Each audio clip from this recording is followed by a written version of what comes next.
KBS 1라디오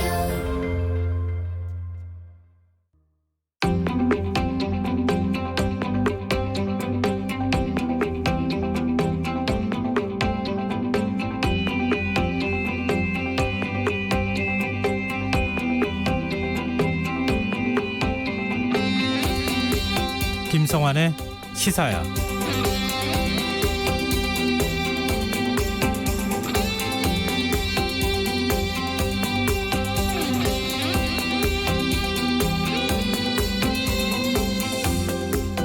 다음 달 7일부터 열리는 국정감사를 앞두고 정치권의 움직임이 분주합니다.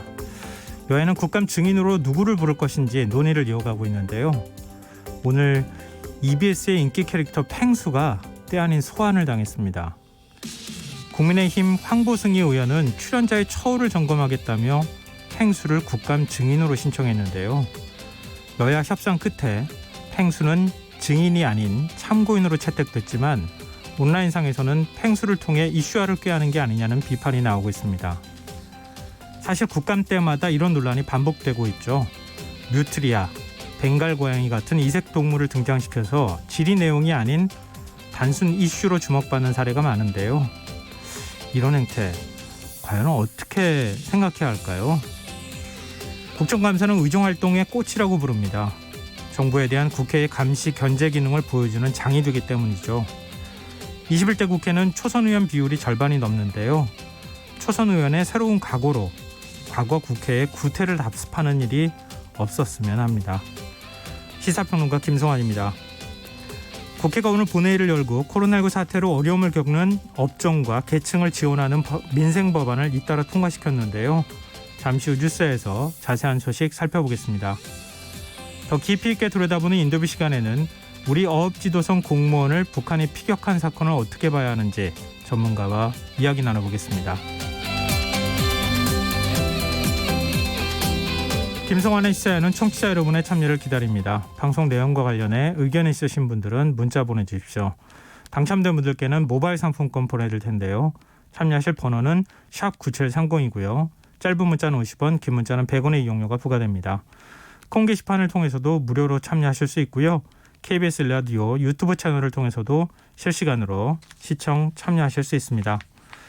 KBS 라디오 김성환의 시사야. 그럼 지금 시작하겠습니다.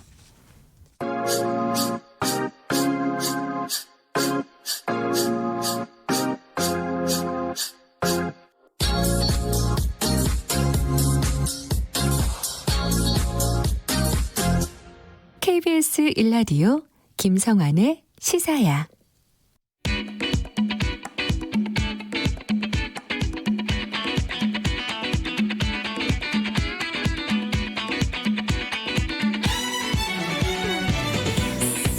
오늘 놓쳤던 뉴스 꼼꼼히 정리해드리는 뉴스야 시간입니다.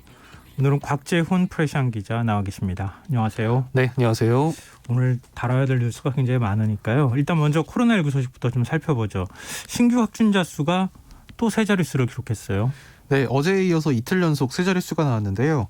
중앙방역대책본부는 오늘 자정 기준 코로나19 신규 확진자가 125명 늘어 누적 23,341명이라고 밝혔습니다. 어제보다 확진자 숫자가 15명 늘어난 건데요. 오늘 신규 확진자 125명의 감염 경로를 보면 지역 발생이 109명이고 해외 유입이 16명, 이 지역 발생을 또 나눠보면 경기가 43명, 그리고 서울이 39명, 인천 10명 등 수도권이 92명이었습니다. 특히 수도권 지역 발생 확진자는 어제 이 73명보다 19명 늘어서 거의 100명에 육박한 수준인데요. 앞서 어제 그저께, 그러니까 22일 화요일에 제가 여기서 이제 이 소식을 전해 당시 이제 감염 확진자가 61명까지 떨어졌던 소식을 전해드리면서 상당히 긍정적인 신호였는데 이게 지속될지는 좀 지켜봐야 되겠다고 했는데 좀 안타깝게도 뭐 확진율이라던가 뭐 감염자 수면에서 지난주 정도로 지금 다시 돌아가 있는 것 같습니다. 그러니까 9월 22일 날 얘기를 하시는 거잖아요. 네, 그때 맞습니다. 확진자가 61명이었는데 검사자 수가 13,523명. 그래서 확진율이 0.45%까지 내려갔는데 오늘의 경우에는 125명까지 늘어났고 검사자 수가 12,100명. 네, 그러니까 어제 오늘은 이제 지난주 후반부와 마찬가지로 한 감염률이 1% 정도. 1%까지. 네, 네. 그러니까 거의 9월 22일하고 비교하면 한 2배 정도 확진율이 올라갔다 이렇게 볼 수 있는 거군요. 네. 그러니까 별로 그렇게 좋은 징후라고 볼 수는 없고. 지금 단계에서 보면 화요일에 이제 낮았던 게 뭔가 약간 우연히 약간 반짝 좀 그랬던 것 같습니다. 아유, 지금 또 너무 단정하면 안 되죠. 내일이나 모레 며칠 사이로 다시 내려갈 수는 있으니까요. 그런 희망을 좀 가져보기로 하고요. 예. 산발적 감염이 제일 큰 문제인 것 같은데 병원과 요양시설, 어린이집에서까지 집단 감염이 발생하고 있어요. 네, 병원 사례 중에 지금 가장 지금 걱정을 끌고 있는 이 서대문구 세브란스 병원 사례에서 이 중앙방역대책본부가 지금까지 이 누적 확진자가 58명이라고 밝혔습니다. 지난 22일 이후 8명이 늘어난 건데요. 이 세브란스 외에도 정신요양시설과 지방병원 등을 고리로 한 집단 감염 사례가 이어지고 있고 또 어린이집과 도심 건물 등 이 수도권의 새로운 집단 감염도 발생을 하고 있습니다. 이 서울 강서구 발산대 우주 어린이집과 관련해서 지난 22일에 첫 확진자가 나온 이후에 12명이 추가로 양성 판정을 받아서 지금까지 이 어린이집 교사와 원아, 가족 및 지인 등 총 13명이 확진 판정을 받았습니다. 강서구 어린이집은 최초 확진자가 어린이집 교사라고 하는데 성경 모임에 참석을 했다고 해요. 네, 이 어린이집 교사는 지난 13일 이 동대문구 소재 성경 모임에 참석한 걸로 파악이 됐는데요. 이 모임 참석자 중에 2명, 또 해당 장소를 방문한 사람 중에 3명도 확진 판정을 받았습니다. 또 역학조사에서는 이 어린이집에서 원아들의 마스크 착용이 좀 미흡했던 걸로 확인이 됐습니다. 최근 방문 판매 설명회에서 집단 감염이 잇따르지 않았습니까? 네. 방역 당국이 마스크를 착용했더라도 감염 위험에 노출될 수 있다 이런 우려를 나타냈어요. 그러니까 뭐 마스크가 효과가 없다는 건 아니고요. 마스크는 물론 반드시 꼭 써야 됩니다만 그래도 마스크를 썼더라도 감염 위험이 높은 곳에 자주 노출되면 한계가 있다. 그러니까 완벽한 대책은 아니다. 이제 이런 점을 지적을 한 건데요.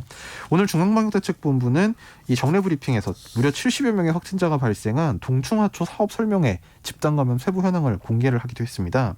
이 참석자들은 여러 사람이 밀접하게 모이는 소모임을 자주 가진 걸로 확인이 됐는데 또 제품을 체험하고 정보를 공유하려는 목적으로 오랫동안 같은 공간에 머무르는 걸로 나타났습니다.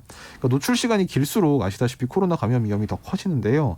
이 동충하초 사업 설명회는 그런 위험 조건을 모두 갖추고 있었다. 이게 방대본의 설명입니다.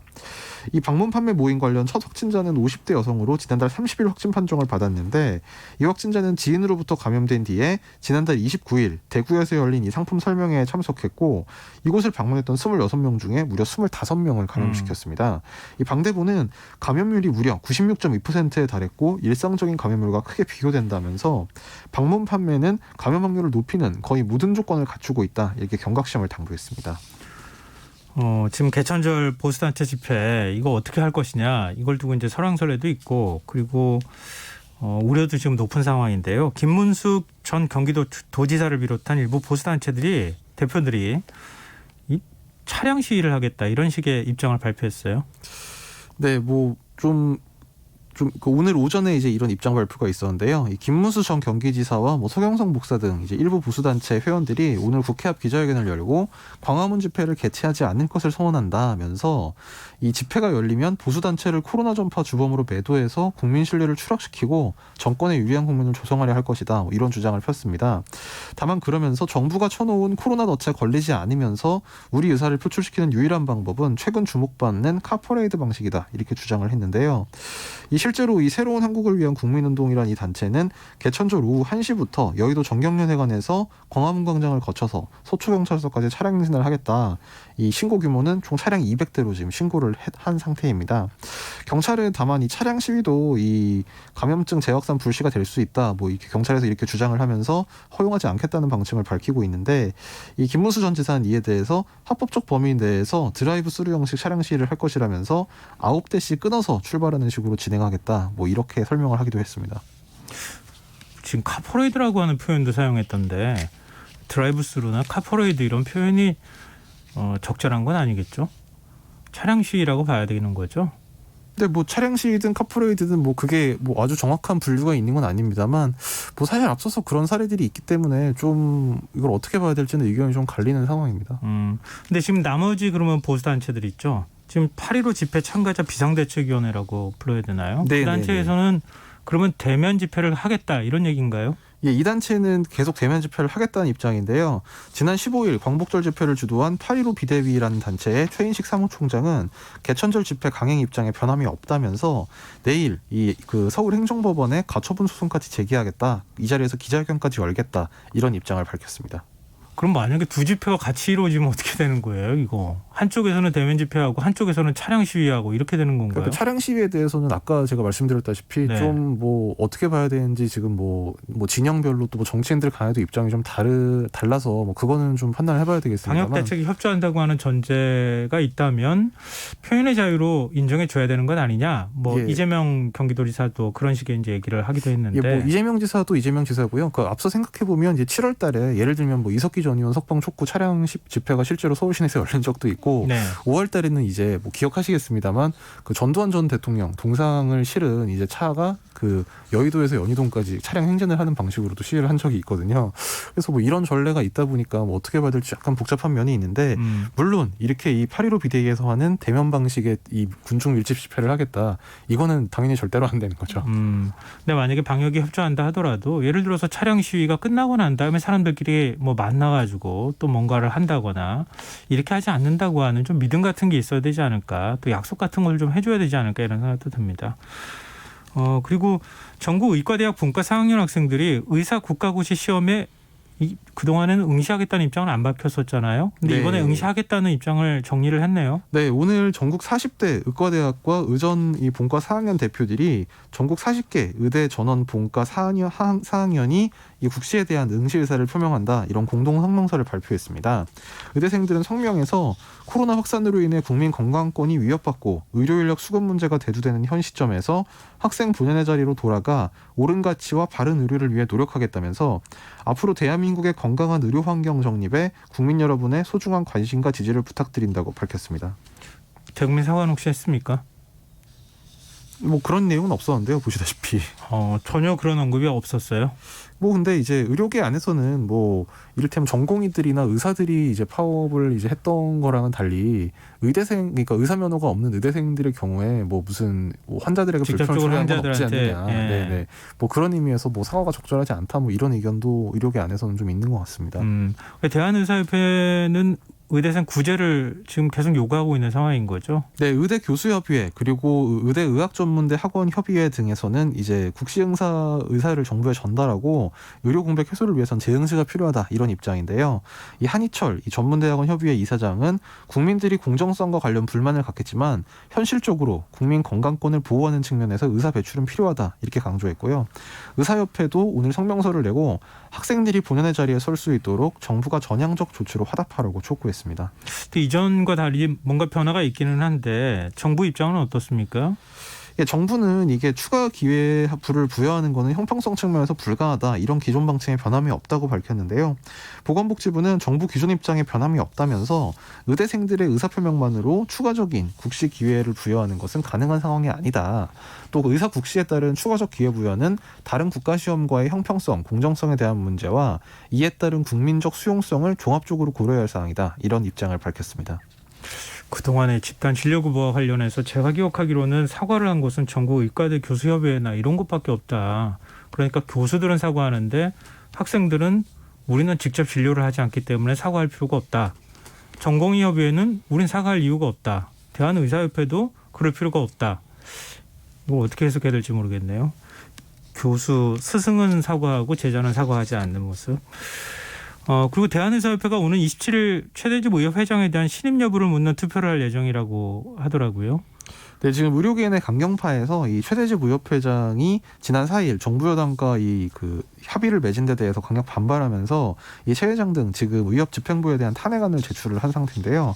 의협 대의원회가 내일 그 27일 오후 죄송합니다. 오는 27일 오후 2시에 임시총회를 열어서 네. 이번 8명에 대한 이 불시민 여부를 이제 결정한다고 합니다. 최 회장과 방상혁 상근부회장, 박종혁 총무이사 뭐 등 이제 한 8명 정도 되는 지금 의협 집행부가 대상인데요. 이 불신임함 제출 이유는 뭐 앞서 말씀드렸다시피 최 회장이 독단적으로 정부 여당과의 협의서에 서명을 해서 의사협회 회원들의 권익을 훼손했다. 뭐 이런 주장입니다. 이게 뭐 가결 여부를 놓고는 좀 전망이 엇갈리고 있는데 네. 일단 의협 대의원이 지금 한 240여 명 정도 되는데 이 중에 3분의 2 이상이 출석하고 출석 인원 3분의 2가 찬성하면 이 불신임안이 가결이 되게 되는데요. 근데 현재 지금 투쟁 동력이 좀 많이 떨어져 있는 데다가 온건파들 비중이 높고 게다가 이 코로나 와중에 이 240명 중에 한 3분의 2 정도가 과연 모이겠느냐 이런 점에서 가결 확률이 좀 낮다 이런 전망이 있고 아예 성원을 못 맞출 것이다. 네네네. 그럼 어찌됐든 최대집 의협 회장에 대한 탄핵안은 부결될 가능성이 높다 현재로서는. 그러니까 그렇게 보는 전망이 있고요. 네. 좀 더 신중하게 결과를 끝까지 지켜봐야 된다. 뭐 이런 입장도 있는 것 같습니다. 만약에 탄핵안이 통과가 되면 정부랑 다시 합의를 하자 이렇게 할 가능성도 있는 건가요? 그러면? 글쎄요. 근데 뭐 그 기존 어떤 사회 상규나 뭐 소위 말하는 신의 성실의 원칙 같은 걸 생각했을 때 뭐 어떤 단체가 그 저기 외부랑 이제 그 협약을 맺고 나서 네. 거기 뭐 우리 대장이 바뀌었으니까 그 계약을 다시 하자. 이거는 사실 좀 상규상 받아들이긴 좀 어렵겠죠. 또 그런 사태까지는 가지 않길 바랍니다. 일단 현재 상황에서 뭐 합의한 내용으로 봐도 코로나19 상황이 안정될 때까지 정책 추진하지 않기로 하고 그리고 그 다음에 협의체 만들어서 정책을 새롭게 만들어 가자 뭐 이런 식의 이제 합의가 이루어졌기 때문에 알겠습니다. 지금 여러분께서는 KBS 라디오 김성환의 시사와 함께하고 계십니다. 화제를 좀 바꿔보겠습니다. 국회가 오늘 본회의를 열고 이른바 코로나 극복 법안을 통과가 시켰어요. 어떤 내용입니까? 네, 국회가 오늘 본회의를 열어서 한 71건 정도 법안을 통과시켰는데요. 이 코로나 극복 법안이라고 이제 일컬어지는 이 1급 법정 감염병 방역 조치로 타격을 입은 상가 임차인이 건물주에게 임대료 감액을 청구할 수 있도록 하는 그런 내용의 상가 건물 임대차 보호법 개정안 이게 의결이 됐습니다. 이 개정안은 법 시행 6개월 동안 발생한 연체 임대료에 대해서는 계약 해지나 계약갱신 거절 사유가 되지 않도록 규정을 했습니다. 또 이제 정상적인 수업을 듣지 못한 대학생이 등록금을 환급받을 수 있도록 하는 고등교육법 및 사립학교법 개정안, 또 방역 지침을 어긴 시설에 대한 운영 중단이나 폐쇄 명령을 할 수 있도록 하는 감염병 예방법 개정안도 오늘 각각 국회를 통과했습니다. 근데 지금 문제는 실효성이 아닐까 싶어요. 임차인이 임대료를 깎아달라고 임대인한테 요구를 한다 하더라도 뭐 감액 청구권을 갖고 있다 하더라도 임대인 입장에서 나 못 깎아준다 이렇게 해버리면 이거 그 법적인 싸움으로 가야 되는 거 아닙니까? 네, 이게 사실 원래는 그래서 월세 감액을 요청하면 건물주가 이걸 의무적으로 받아주도록 하는 내용이 있었는데 이게 지나친 재산권 침해가 될 수 있다 이런 지적이 있어서 결국 심사 과정에서 이 조문은 제외가 됐습니다. 그리고 사실 뭐 그 조문의 유무보다 더 본질적으로는 설사 이거를 이제 그 차임 등 증감 청구권 항목에서 이 청구권 행사 이후에 그 1급 감염병 등에 의한 경제사정 변동 이런 거를 추가를 하긴 했는데 하지만 이제 세입자가 그래서 이거를 깎아달라라고 이제 소송을 낸다고 하더라도 뭐 막상 이제 영세상인 입장에서 이거를 뭐 법정에 소를 낼 뭐 비용 엄두도 안 나고 이제 시간도 부족하고 이제 이런 점 때문에 좀 한계가 좀 있지 않느냐 이런 지적도 있습니다. 그런 중재를 좀 해줄 만한 그런 제도적 보완 장치를 좀 왜 고민을 안 했을까 이런 생각이 드는데요. 임대인들은 또 역으로 형평성 문제를 제기한다면서요? 예, 뭐 임대인들 중에도 이제 보면 뭐 예를 들면 그 은행 대출을 끼고 건물을 구입한 경우 뭐 그 이자를 내야 되는데 뭐 임대료를 깎아주면 뭐 그 이자를 어떻게 낼 수 있냐 뭐 이런 취지의 좀 불만을 이제 제기가 되고 있는 것 같습니다. 그래서 뭐 너무 임대인에게 희생을 강요하는 거 아니냐 그리고 뭐 전국 주요 상권의 뭐 공실률도 좀 이렇게 현재 높은 상태라서 너무 재산권 침해하는 거 아니냐 뭐 이런 불만이 나온다고 합니다. 그리고 오늘 또 통과시킨 법안이 이 감염병 같은 질환이 발생했을 때 등록금을 환급받을 수 있도록 하는 내용의 법안도 통과되지 않았습니까? 네. 이것도 또 실효성 논란이 불거지고 있다면서요? 예, 그게 이제 제가 좀 전에 말씀드린 고등교육법 개정안 그리고 사립학교법 개정안인데요. 네. 이 내용대로 이를테면 수업을 제대로 못해서 이제 등록금을 반환을 청구할 수 있다고 하더라도 여전히 이제 대학 본부들에서 이제 등록금 반환에 소극적이고 결국 이제 정부가 세금으로 이걸 지원해야 되는 상황이 이번처럼 또 오지 않겠느냐 이런 지적이 있고. 또 설사 이제 이걸 법적으로 할 수 있다라고 하더라도 이게 강제조항 역시 강제조항이 아니기 때문에 대학 본부에 이걸 강제할 수 있는 방법도 없을 것이다. 그래서 실효성이 좀 떨어지지 않느냐 이런 지적도 있습니다. 왜 이렇게 그 강제조항 물론 뭐 강제조항으로 만들기 어려웠던 측면은 뭐 전혀 무시할 수는 없겠지만 그럼 실효성을 좀 기할 수 있는 뭔가의 장치나 이런 것들을 왜 안 넣었을까 이런 아쉬움이 계속 남네요. 그리고 지금 국회가 국정감사가 이제 곧 시작되니까 국감 증인 채택을 두고 지금 여야가 공방을 벌이고 있다고요? 네, 지금 여야가 세부 국감 일정을 조율하고 지금 뭐 국감 계획서 실시, 그다음에 뭐 증인 채택 뭐 이런 거를 논의를 하고 있는데요. 지금 상임위별로 좀 뭐 그 진도에 약간 차이가 있는데 기본적으로 이 가장 쟁점이 되고 그 최근까지 가장 쟁점이었던 이 추미애 법무장관 관련 이 상임위에 대해서는 이게 합의가 전혀 안 되고 있습니다. 먼저 법사위에서는 지금 국민의힘 야당 측에서 추미애 법무장관 아들 이 서모 씨 군 특혜 의혹과 관련해서 서 씨 본인을 증인으로 부르자 뭐 이렇게 주장을 하고 있거든요. 네. 이 사건을 잘 아는 당사자가 직접 나와서 증언해야 된다 이런 입장이고, 또 의정부 이제 미군 부대에서 이 서 씨와 함께 근무했던 군 간부와 카투사 등을 포함해서 한 7, 8명 정도 이 증인을 채택해야 된다 이런 주장을 하고 있는데, 뭐 야당에서는 이걸 너무 정치 공세다. 그래서 이걸 정쟁 부추기고 이게 뭐 국정감사에서 이 감사의 대상이 될 이게 국정에 포함되느냐 뭐 이제 이렇게 반박을 하면서 단 한 명의 증인도 이제 그 신청하는데 합의해줄 수 없다 이런 입장이고요. 마찬가지로 국방위에서도 지금 이 그 이른바 의혹의 최초 제보자로 지목이 된 당시 당직사병 이 현모 씨와 또 청탁 정황을 증언한 이철원 예비역 대령 등 한 5명 정도 이 전현직 군 관계자를 야당이 증인으로 요구하고 있는데, 네. 민주당이 역시 안 된다라고 난색을 보이면서 지금 간사회동도 지금 잡히지 않고 있다고 합니다. 뭐 전단현 대통령을 증인으로 불러달라 뭐 이런 요구도 있다면서요? 예, 좀 뭐 눈에 띄는 증인 요구들이 있는데요. 이를테면 이게 근데 참 이게 그 전두환 전 대통령을 불러달라고 한 게 뭐 5.18 관련 이런 게 아니고, 네. 기획재정위원회 국정감사에서 민주당 양양자 의원이 국세청 국감 증인으로 전두환 전 대통령을 불러달라. 이게 전재산 그 29만 원 발언 네네. 관련인 거고요. 그 다음에 뭐 일부 법사위원은 지금 최근에 윤석열 검찰총장이 이 사석에서 이 중앙지검장 취임 이후에 이제 조선일보사 방상훈 사장을 만났다는 이제 보도와 관련해서 방 사장을 불러달라 이런 얘기도 있었고, 또 국민의힘 과학기술정보방송통신위원들이 이 최근 민주당 윤영찬 의원 이 카카오 뉴스 편집 외압 관련해서 네이버 그다음에 카카오 이런 이 웹진 포털 사이트 대표들을 좀 불러달라 이런 요구가 있습니다. 그리고 좀 특이하게 뭐 기재위나 정무위가 아니고요. 이 농해수위에서 이 국민의힘 정정식 의원이 이재용 삼성전자 부회장, 정의선 현대차그룹 부회장, 최태원 SK그룹 회장, 구강모 LG그룹 회장, 신동빈 롯데그룹 회장 등 5대 그룹 총수를 다 국감 증인으로 불러달라 이런 이제 주장을 하기도 했습니다. 양쪽의 주장이 지금 엇갈리고 있는 상황이어서 어디까지 증인 채택이 될지는 좀 지켜봤으면 좋겠고요. 근데 국정감사 현장에 팽수가 등장할 수도 있다. 앞서 이제 저희가 프로그램 시작할 때도 말씀드렸는데 이 어떤 이유 때문입니까? 이게 좀 이색적인 게 이게 역시 여기가 이제 그 과학기술정보방송통신위원회입니다. 네. 국민의힘 황보승희 의원이 이제 이 팽수를 이제 신청을 했는데 이유가 좀 말이 되는 것 같기도 하고 좀 약간 의아하기도 한데, 네. 뭐냐면 이게 그 EBS에서 이 팽수 캐릭터를 활용해가지고 최근에 어떤 매출이나 아니면 그 방송사 이미지 개선에 상당히 좋은 효과를 봤는데, 네.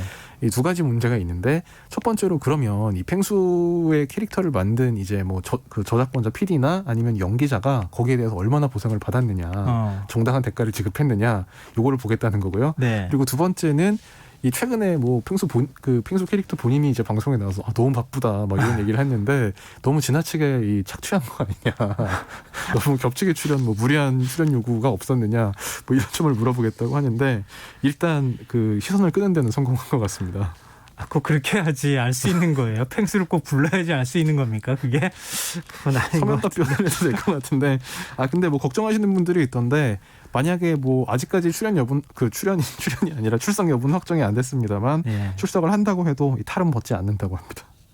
그럼 팽수가 오히려 국회의원을 공격할 것 같은데요. 제가 볼 때는. 뭐 지금까지 더 곤란해질 것 같은데? 지금까지 성격으로 봐서는 그럴 수도 있겠죠. 네, 알겠습니다. 자, 분위기를 좀 바꿔보겠습니다.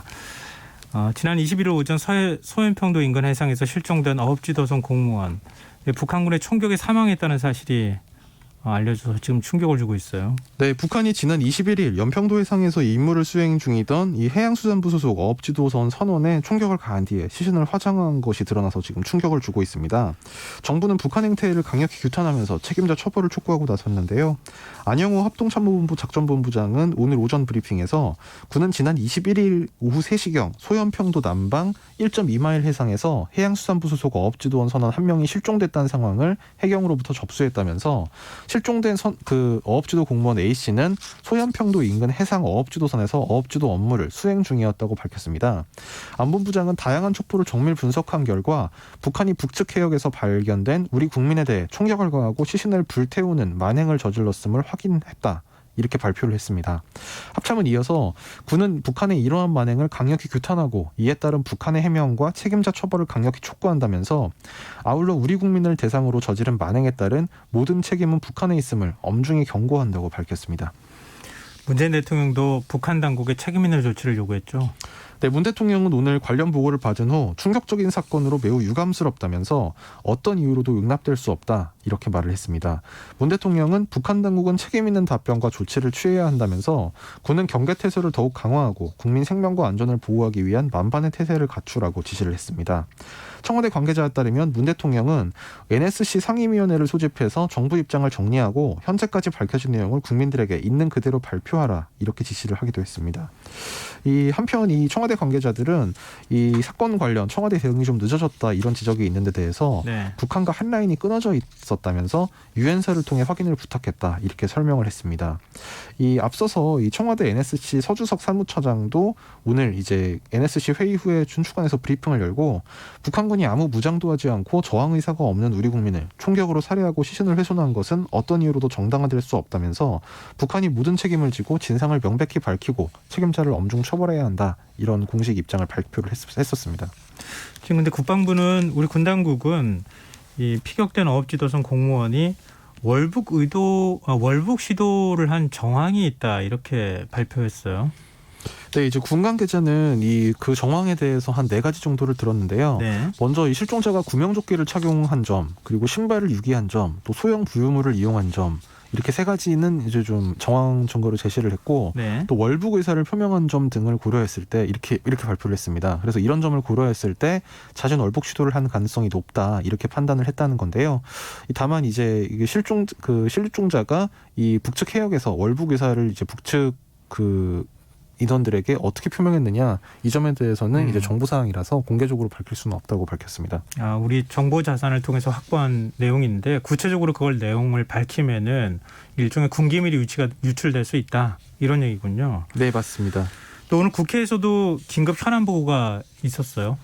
지금 네. 끝났는지 모르겠네요. 예, 지금 좀 전에 제가 봤을 때 네. 이제 국방위가 사내니까 끝나 있었는데요. 네. 오늘 상당히 긴 시간 동안 이제 오늘 그 본회의가 아까 말씀드린 그 법원 통과 본회의가 끝난 다음에 국방위 긴급 현안 질의가 진행이 됐는데 네. 이 자리에서 서욱 국방부 장관이 출석을 해서 이제 앞서 합참이 밝힌 대로 북한에 대한 어떤 비난 입장을 이제 다시 공식적으로 밝혔고요. 이 여야 의원들로부터 해당 공무원이 최초 북측 해역에서 식별된 게 22일 오후 3시 반인데 그 이후 이제 9시 40분 총격을 당해 사망할 때까지 왜 우리 당국, 그러니까 군 당국이든 뭐 그 통일부 당국이든 왜 제대로 대처를 네. 못했냐 이제 이런 질의가 나온 데 대해서 촉보를 모아서 정보화하는 과정이었다면서 당시로선 정확한 사실을 확인할 수 없는 상황이었다고 이제 설명을 했습니다. 또 이제 그 중에 식별이 된 건데 저희도 북한이 이렇게 천인공노할 일을 저지를 수 있다는 판단은 못 하고 있었다. 그러니까 예측할 수 있는 상황이 아니었다. 이런 취지의 설명도 했고요. 또 이제 다만 이제 실종자가 북측에서 발견됐다면 뭐 신병 인도 등을 요구할 수 있지 않았냐 뭐 이런 지적이 계속해서 나오니까 그 다음 날 오후 4시에 이제 유엔사를 통해 통지가 됐고 그 부분은 실시간 조치가 이뤄지지 않았다 이렇게 답변을 했습니다. 지금 각 정당들 반응은 어떻습니까? 뭐 여야 모두 지금 북한 행토에 대해서 강한 분노를 표시하고 있는데요. 국방위원회에서도 뭐 이제 뭐 민주당 또 국민의힘 할 것 없이 뭐 전쟁 때도 이런 일은 하지 않는다, 강력히 대응해야 된다, 뭐 강력 규탄 정도로는 안 된다, 뭐 이제 이렇게 상당히 강한 분노를 표시를 했고요. 여야 지도부에서도 이 북한 비판에 한 목소리를 냈습니다. 뭐 이해찬 대표 등 민주당 지도부는 오늘 오후 이제 서욱 장관으로부터 이 국방부로부터 상황 보고를 받고 이 북한군의 행위는 어떤 이유로도 용납될 수 없는 만행이며 강한 유감을 표명한다 이런 입장을 밝혔고 국민의힘도 오늘 의원총회에 이어서 이 오늘 본회의 후에 이 북한을 규탄하는 규탄 대회를 열어서 북한을 비판하기도 했습니다. 다만 이제 야당 측에서는 이 정부 또 이제 청와대 책임에 대해서도 좀 지적을 했는데요. 국민의힘은 이번 사건 관련 한국 정부에 대해서도 국민이 북한의 손에 잔인하게 죽어간 만행에 대해 청와대가 인지하고도 대통령이 종전선언을 발표하기 위해 총격 사건 공개를 늦춘 것이라면 최소한의 의무와 책임을 방기한 것이다. 뭐 이렇게 의혹을 제기하기도 했습니다. 방금 전에 그렇게 얘기하신 부분에 대해서 청와대는 어떻게 설명하고 있습니까? 그러니까 청와대에서는 일단 그 부분을 이제 이렇게 직접 연결하는 거는 좀 이렇게 뭐랄까요, 너무 무리하다는 이제 그런 입장인데요. 네. 일단 먼저 이 사실관계를 보면 이 문 대통령의 유엔 영상 연설은 지난 15일에 녹화돼서 18일에 유엔으로 발송됐다. 그러니까 이 뭐 어떤 첩보, 그러니까 뭐 그 NLL을 넘어갔다는 사실이나 아니면 뭐 사살이 됐다, 피격이 됐다. 이제 이 사실은 물론 실종이 일어나기도 전에 이미 유엔으로 발송했다. 이제 이 점을 이제 청와대는 설명을 했고요. 또 청와대 고위 관계자는 첩보의 신빙성이 확인되지 않은 상태에서 연설을 수정한다거나 하는 판단을 하지 못했다면서 이런 사안이 있을 걸로 예측하지 못했으므로 이제 수정도 할 수 없었다. 이렇게 설명을 했습니다. 지금 말씀하신 거를 다시 한번 정리를 해보면 15일 날 녹화를 해서 18일 날 유엔 측에 보냈고 실제로 문재인 대통령이 유엔 연설을 했다고 우리가 언론이 보도한 거는 23일 1시 26분에 유엔 총회에서 연설을 한 것으로 알고 있었다. 근데 실제로 녹화는 사전에 돼 있었던 것이다. 이런 거고. 네. 그리고 이 최종적으로 지금 피격됐다고 하는 사실 그리고 시신까지 훼손했다고 하는 사실을 공식적으로 관계장관회의까지 해서 정리해서 대통령한테 보고한 시각은 23일 오전 8시 30분경쯤이었다. 네, 예, 23일 아침 그렇습니다. 그러니까 종전선언에 관한 부분은 그거하고 무관하게 지금 이루어졌기 때문에 시점상으로 결과적으로 보면은 피격되고 난 다음에 그 다음에 종전선언 얘기를 언급한 것으로 보이지만 실제로는 내용상 그렇지 않다. 이게 청와대 설명인 거군요. 네, 그래서 청와대는 첩보를 처음 보고받은 22일로부터 지난 4일간 이뤄진 청와대 내부 대응을 비교적 상세히 시간별로 공개를 하기도 했는데요. 네. 아까 말씀하신 것처럼 이제 최종 보고가 이제 이뤄진 시간은 노영민 비서실장과 서훈 안보실장으로부터 이제 대통령의 보고를 받은 게 23일 오전 8시 30분이다. 이렇게 설명을 했습니다. 네, 잠시 뒤에 저희 인터뷰 시간에 전문가와 함께 이 관련돼 있는 내용들을 한번 전체적으로 다시 한번 정리해보는 시간 갖도록 하겠습니다. 자, 마지막 뉴스입니다. 이스타항공 대량 해고 사태와 관련해서 당의 감찰 조사를 받고 있었던 민주당 이상직 의원 오늘 탈당 의사를 밝혔어요. 네, 이상직 의원이 오늘 국회 기자회견을 열고 임금 미지급과 정리해고, 기타 제 개인과 가족 관련 문제로 국민께 심려를 끼쳐드린 점에 대해 진심으로 사과드린다면서 선당우사의 자세로 더 이상 당에 폐를 끼치지 않고 잠시 당을 떠나 있겠다 이렇게 밝혔습니다. 다른 정당들도 그렇지만 이 기자회견을 처음 할 때부터 잠시라는 데서 상당히 눈길을 많이 끌었습니다. 난 지금 억울하다. 그래서 일단 당을 떠난 상태에서 그 억울함을 밝히고 다시 들어오겠다. 이런 의미라고 볼 수 있는 건가요? 네. 사직생의 각오로 이스타항공과 직원 일자리를 되살려놓고 의혹을 성심성의껏 소명하고 되돌아오겠다. 이상직 의원은 이렇게 주장을 했습니다. 근데 지금 이상직 의원이 사실상의 소유주라고 봐야 되는 거 아닙니까? 이스타항공에. 네. 그럼 이스타항공 사태 해결될 수 있을까요? 좀 쉽지 않아 보입니다. 지금 앞서 이제 이달 초에 이미 알려진 것처럼 이게 정부로서도 지금 이스타항공을 추가로 지원하기는 좀 어렵다 이런 입장이고요. 만약에 어떤 지원을 하려고 하면 일단 이 이스타항공 기업 측에서 좀 고강도 자구책을 내놔야 한다. 이런 입장이고, 지금 자본 잠식 상태라서 금융권에서 이를테면 차입이라든지 이런 식으로 돈을 추가로 끌어오기도 좀 어려운 상태입니다. 특히 이제 이스타항공은 이제 최근에 이게 원래 이제 이스타항공을 인수를 추진했던 제주항공을 상대로 지금 손해배상을 청구하면서 법정 다툼까지 좀 예고가 돼 있는 상태여서 이게 회사가 이른 시일 안에 정상화되기는 좀 어렵지 않겠냐, 좀 이런 부정적인 우려가 있습니다. 네. 또 이상직 의원의 탈당에 대해서 민주당이 입장을 낸 게 있습니까? 네, 일단 이낙연 대표가요, 본인의 결정을 존중하며 향후 대처를 주목하겠다 이런 입장문을 냈습니다. 이 대표는 이상직 의원으로서는 하실 말씀이 적잖게 있을 것이라면서, 그러나 이 의원과 이스타항공에 대한 국민의 실망과 걱정도 크다면서 이렇게 얘기를 했습니다.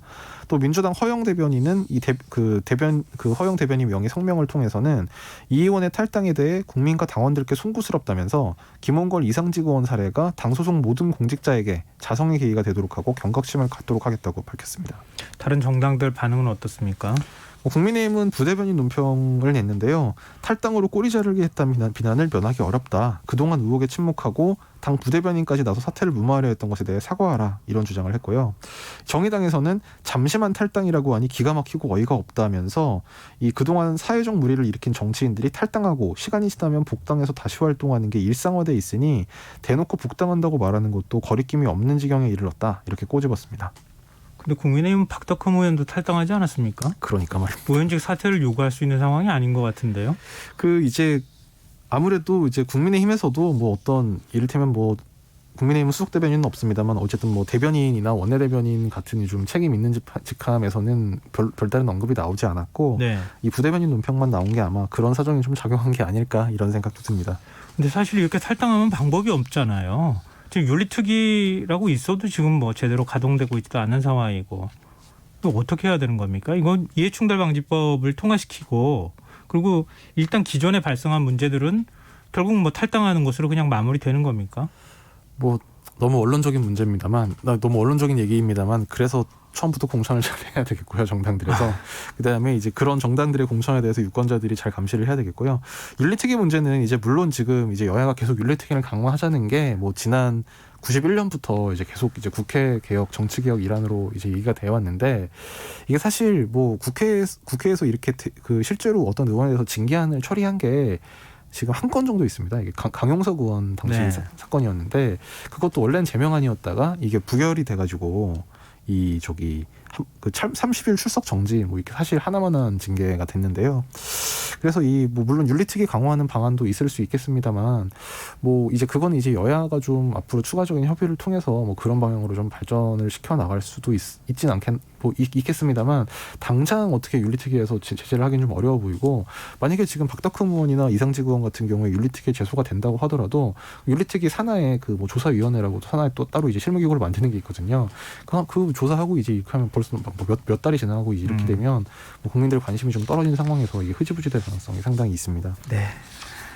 알겠습니다. 오늘 뉴스사이 여기까지 하겠습니다. 지금까지 곽재훈 프레시안 기자였습니다. 고맙습니다. 감사합니다.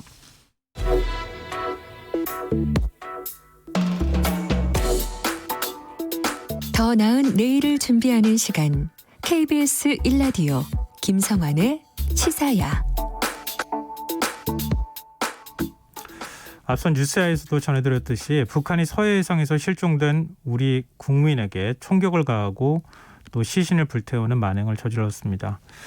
지난 2008년 금강산 관광객 피격 사건 이후 12년 만에 우리 국민이 북한의 총격에 피살되면서 향후 남북관계에 어떤 파장을 미칠지 우려가 되는데요. 오늘 인터뷰 시간에는 북한 외교관 출신인 고영환 전 국가안보 전략연구원 부원장 연결해서 자세한 이야기 나눠보겠습니다. 부원장님 안녕하십니까? 안녕하세요. 네. 북한군이 우리 국민을 사살한 것에서 그치지 않고 시신을 훼손까지 했습니다. 이 많은 국민들이 좀 놀라고 계시는데요. 이번 사건 일단 어떻게 보고 계십니까? 북한이 현재 코로나 상황에서 굉장히 엄중 봉쇄를 하고 있는 것은 사실입니다. 네. 그런데 그런 사정을 감안한다고 하더라도 우리나라 국민을 재판도 없이 현지에서 사살을 하고 시신까지 훼손한 것은 정말 반인류적인 행동이고 이것은 정말 만행이라고밖에 볼 수 없는 그런 엄중한 사건이라고 볼 수 있을 것 같습니다. 지금 코로나 말씀 잠깐 해주셨는데요. 네. 북한의 과잉 대응이 지난 7월 이제 탈북민이 재입국하는 사건이 있었잖아요. 그때 뭐 네. 김정은 국무위원장이 노동당 정치국 비상회의까지 열고 뭐 비상사태 선포하고 뭐 그런 일이 있었잖아요. 그거하고 네. 관련이 좀 있나요? 뭐 관련이 있습니다. 틀림없이 관련이 있고요. 지난 7월 탈북민이 이제 김포에서 한 2km 헤엄쳐가지고 이제 북한 쪽으로 가서 이제 김정은 위원장한테 보고가 되고 이제 7월달에 정치국 비상 확대 회의를 열고 뭐 개성시를 완전 봉쇄하고 특급 비상령을 발표하고 이런 것을 했고 해당 군부대 그 월북자가 지나가는 통로를 지키지 못한 해당 군부대 지휘관들을 모두 처벌을 했습니다. 네. 그래서 거기에 신경이 예민해져 있다고 한다고 하더라도 그래도 그 탈북자는 잡아서 그 사람들이 이제 기도나 이런 데서 이제 코로나 바이러스가 없는지 검사까지 하고 격리를 시켰다가 지금 용서해 준다 그래서 풀려나온 상황이거든요. 근데 이건 대한민국 국민인데 네. 대한민국 국민을 이제 그것도 조사도 배후에다 올려놓지도 않고 이제 바닷물 위에서 조사를 하고 시신에 뭐 정말 훼손까지 하는 이런 사건 같은 거는 정말 이건 상상할 수 없는 일이 벌어진 건데 이런 일들이 벌어지게 된 그것을 가만 보면 이제 22일 날 3시 30분에 북한 측 선박이 와서 확인을 하고 네네. 그다음에 단속정이 와서 총격을 가하는 9시 40분까지 6시간 10분 동안의 시간이 있었어요. 네. 그리고 우리 국방부의 발표에 의하면 여러 단계 지휘 단계를 거쳐서 물어봤다는 거거든요. 네. 근데 제가 뭐 북한에서 살다가 왔고 뭐 지금도 북한 연구를 계속 하고 있는데 북한 체제에서 한국 국민의 뭐 월북 사건 뭐 이런 또 특히 코로나 전국에서의 월북 사건 같은 것을 최고 지도부에 이야기하지 않고 처리하는 체제가 아니거든요. 그러니까 사단장, 군단장, 총참모장을 거쳐서 최고사령부까지 분명히 갔을 거라고 보고요. 예. 이런 절차들을 거쳐서 뭐 이미 7월 달에 세운 원칙대로 뭐 해결하라 문제를 이런 지시가 내려왔을 것으로 저는 거의 확신을 하고 있습니다.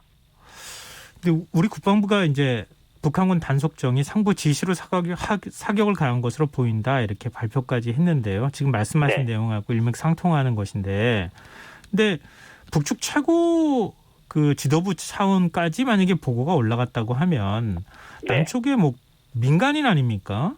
그렇죠.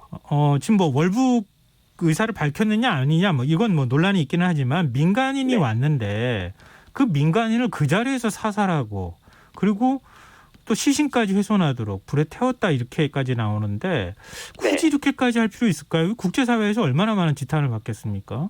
그러니까 지금 북한에서 사회안전성이라고 우리 한국으로 말하면 경찰 같은 조직이 있는데요. 네. 사회안전성에서 압록강, 두만강 국경 쪽에 이제 인접한 해산시나 신의주시를 빼놓고 이제 인가가 드문데는 이제 국경 1km 선에다가 통제선을 쳐놓고 거기에 접근하는 사람들은 짐승이건 사람이건 사격을 가해서 뭐 사격을 가하라 이런 포고문을 제가 전문을 읽어봤거든요. 네네.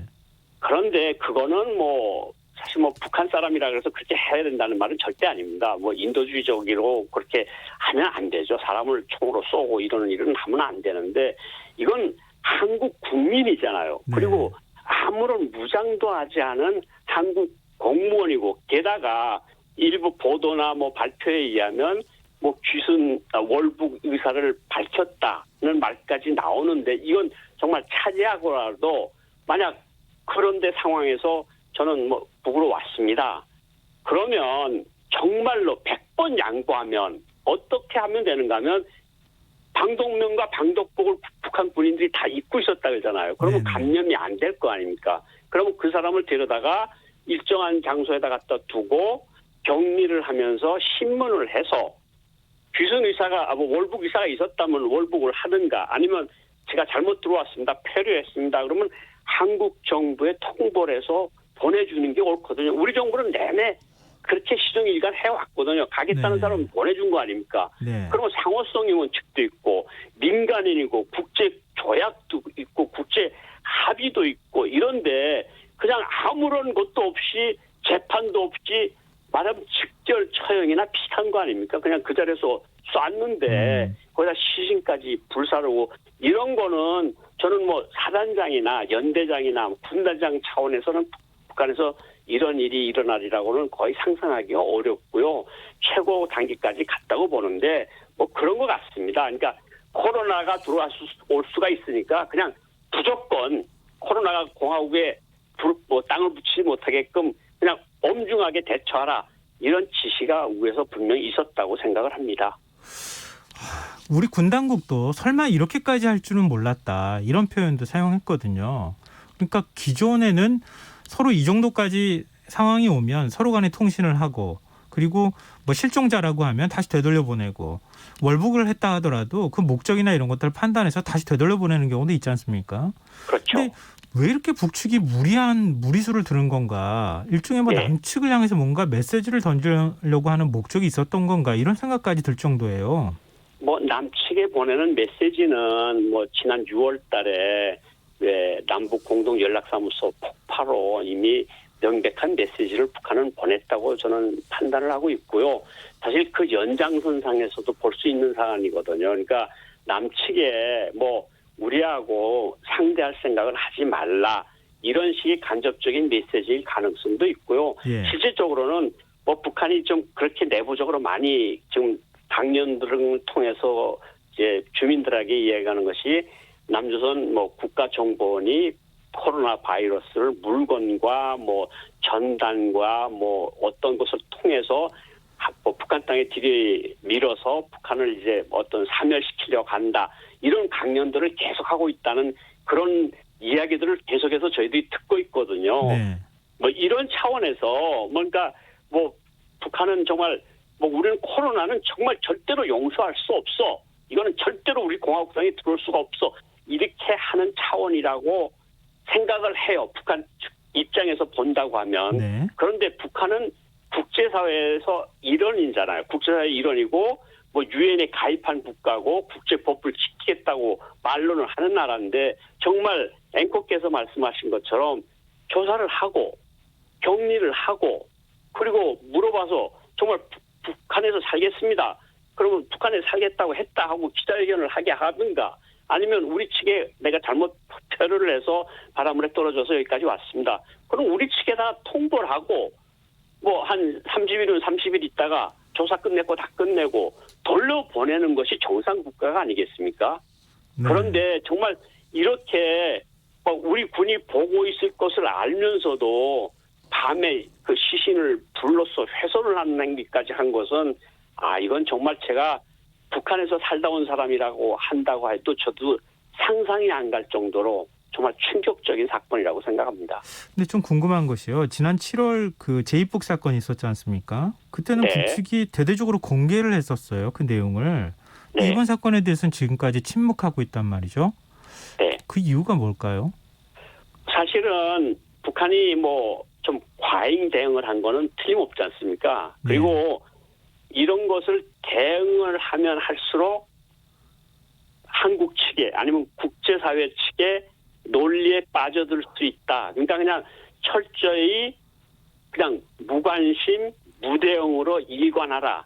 이런 지시가 내렸을 가능성이 충분히 있거든요. 왜냐하면 이게 22일 날 벌어진 사건이거든요. 그리고 네. 오늘 24일이고 북한이 벌써 뭐 남측이 뭐 코로나 바이러스를 뭐 퍼뜨리기 위해서 이런 사람들을 들여보냈다.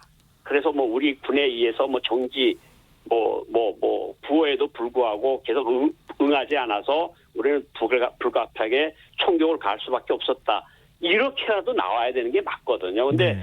지금 같은 상황에서 한국 공무원을 민간인을 바다에 무태다 올려놓지도 않고 사격을 가하고 시신을 훼손한 것이 국제사회에 알려지고 대응을 하면 할수록 불리할 것 같다는 판단을 북한 지도부가 한 것으로 저는 판단을 하고요. 네. 이런 대응은 일정 기간 계속되리라고 생각을 합니다.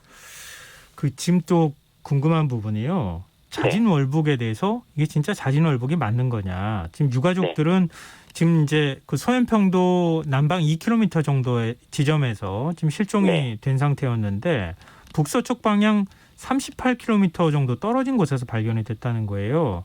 네. 어떻게 거기까지 헤엄쳐서 갔을 수 있었겠느냐. 그리고 지금 가족들하고 관계도 그렇고 자녀가 2명이나 있는데 월북했을 가능성은 없다 이렇게 주장하고 있는데 이 부분에 대해서는 어떻게 보세요?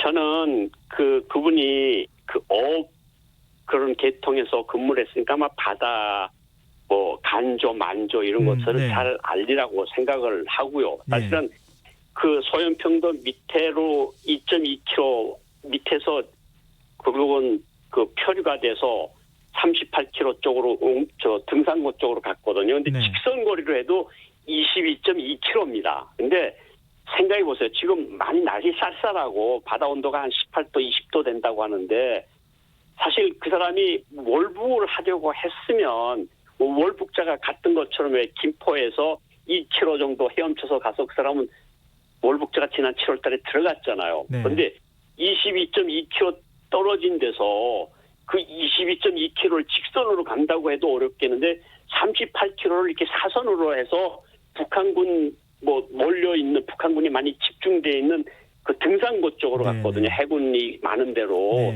저는 이분이 공무원이고 지금 공무원은 사실은 뭐 이런 말씀 텔레비전 방송에서 말씀드려도 되겠는지 모르겠는데 공무원은 그래도 월급이 계속 또박또박 나오는 분 아니에요. 지금 자영업자분들이 많이 고생을 하시고 계시는데 그래서 뭐 단란한 가정이고 딸 사진 SNS 올리고 뭐 단란한 가정이 뭐 가장이고 뭐 47세고 뭐 북한이 이렇게 뭐 국경 지역으로 뭐 접근하는 뭐 짐승과 뭐 사람을 뭐 사격을 가하라 이런 사회안전성 포고문이 나왔다는 걸 아름아름 많은 사람들이 알고 있고 이분은 또 공무원이고 또 북한 네. 접경 지역에서 일을 하는 사람이 그걸 몰랐을 리가 없을 것 같고 그래서 네. 이렇게 지금 뭐 단정해서 뭐 그 사람이 구명조끼를 입었다 신발을 벗어나서 슬리퍼가 거기 있었다 이런 거 가지고 월북을 했다고 이렇게 이야기를 하는 것은 조금 좀 무리인 것 같고요. 이건 네. 좀 더 조사가 필요한 것 같고 네, 유가족이 알겠습니다. 입장 뭐 그런 것들도 감안해서 네. 좀 더 표현에 신중을 가했으면 좋겠습니다. 네. 지금 청와대나 뭐 군도 마찬가지지만 특히 청와대는 북한의 만행을 규탄하고 북한의 해명과 책임자 처벌을 촉구한다. 이게 상당히 강경한 입장이라고 볼 수 있는데요. 우리 네. 정부 앞으로 취할 수 있는 조치 어떤 게 있을까요? 사실은 이 문제를 해결하려면 뭐 국제사회에 호소하는 방법이 있을 수 있고요. 사실 뭐 유엔이든가 안보리든가 이런 여러 가지 기구들 있고 뭐 국제 형사 기구들도 있고 있는데 네. 이제 정부로서는 고민일 겁니다. 지금 남북 관계를 어떻게든지 좀 구멍을 뚫어서 좀 뭔가 숨이 통하게끔 하고 싶어하는 게 정부의 입장인데 이런 사건까지 터졌는데 또 여기서 우리 국민이 잔혹하게 이렇게 희생이 됐는데 네. 여기 또 가만히 있으면 또 정부 입장은 또 그 말이 아니거든요. 말이 안 되는 소리고. 그러니까 네. 정부는 이렇게 강경하게 나갈 수밖에 없는데 뭐 국제사회에 호소하는 방법도 있고 사실은 뭐 좋다 당신들은 뭐 이렇게 뭐 코로나 때문에 이런 일을 했다는 논리 측이 있을 거 아닙니까? 북한 측의 논리가. 네. 그러면 우리 측의 논리에서 당신네들 뭐 천안함 사건 때 공동조사단 구성하고 뭐 검열단 파견하겠다 그러지 않았느냐. 네. 역지사지적 입장에서 그럼 공동조사단을 구성해서 공동으로 조사를 해보자. 네. 이런 입장도 네. 내놓을 수 있고 우리가 사실 방법을 찾으면 여러 가지 방법을 찾을 수가 있다고 봅니다. 네, 그런데 알겠습니다. 어쨌든 이게 좀 까다로운 문제가 뭐 비핵화도 하고 평화도 이루어야 되는 그 대화도 해야 되는데 또 북한이라는 이런 체제가 또 이런 잔혹한 행위를 했으니 이에 대한 대처도 해야 되고 그러니까 정부 입장이 난감한 것은 이해를 하는데 그래도 원칙을 지킬 때는 지키는 것이 필요하지 않나 이런 생각을 하게 됩니다. 폼페이오 미국 국무부 장관이 10월 7일쯤 방한 추진 중이라고 하는데요. 북미 관계엔 네. 뭐 변수가 될 수 있을까요? 뭐 북미 관계는 크게 변수가 되지 않을 거라고 생각합니다. 사실은 그 북미 간의 지금 문제는 지금 제재 문제하고 비핵화 문제 때문에 딱 지금 교착 상태에 빠져 있는 거고, 뭐 미국은 지금 뭐 정말 대선이 코앞에 닥쳐온 상황에서 한국에서 일어나는 사건 같은 것에 뭐 미국이 크게 좌우할 것 같지 않고 북한도 크게 신경을 쓰지는 않을 것 같은데 그래도 네. 안 일어난 것만은 못하죠. 안 일어난 네. 이런 사건이 안 일어났으면 조금 더 쉽게 갈 수 있었던 문제들이 있을 수 있는데 네, 이런 문제가 알겠습니다. 터졌으니까 미국 관계에 아무래도 부정적인 영향은 조금 미치겠죠. 네, 알겠습니다. 전체적으로 지금 남북 관계도 그렇고 북미 관계도 그렇고 당분간은 좀 경직될 수밖에 없는 경색될 수밖에 없는 상황인 것 같습니다. 오늘 말씀 고맙습니다. 감사합니다. 예, 지금까지 고영환 전 국가안보전략연구원 부원장이었습니다. KBS 라디오 김성환의 시사 1부 순서는 여기서 마무리하겠습니다. 전 11시 정각 2부에 다시 오겠습니다.